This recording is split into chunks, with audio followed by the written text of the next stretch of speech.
இன்றைக்கி தேட்டர்ஸில் ரிலீஸ் ஆகிருக்க பிரபாஸோட தி ராஜாசா படம் எப்படி இருக்குன்னு சொல்லி இப்போ நம்ம பார்க்கலாம். ஆக்சுவலாக இந்த படத்தோட கதைன்னு பார்த்தோம்னா நம்ம தமிழ் சினிமாவில் பார்த்தீங்கன்னா நம்ம ஆல்ரெடி பல வாட்டி பார்த்து சலிச்சு போன ஒரு கதை தான். அதாவது ஊருக்குள்ளே பார்த்தீங்கன்னா ஒரு பங்களா இருக்குது.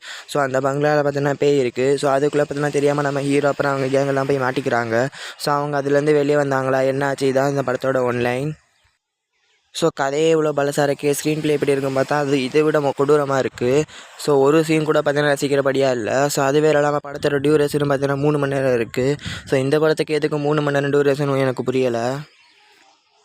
சரி இவனுங்க தான் எடிட்டேட் பண்ணிகிட்ருக்காங்கன்னு பார்த்தா பேய் வந்தாச்சு நல்லாயிருக்கும் பார்த்தா அந்த பேய் அதை விட காமெடி பீஸாக இருக்குது. ஸோ அது வேறு இல்லாமல் படத்தில் பார்த்தீங்கன்னா அங்கங்கே பாட்டு வச்சு அது வேறு பார்த்தீங்கன்னா டார்ச்சர் பண்ணுற மாதிரி இருக்குது. ஸோ ஓவராலாக பார்த்தீங்கன்னா இந்த படத்தில் பாசிட்டிவ் பல சொல்ல பெருசாக எதுவுமே இல்லை, ஃபுல் அண்ட் ஃபுல் நெகட்டிவ் தான் இருக்குது.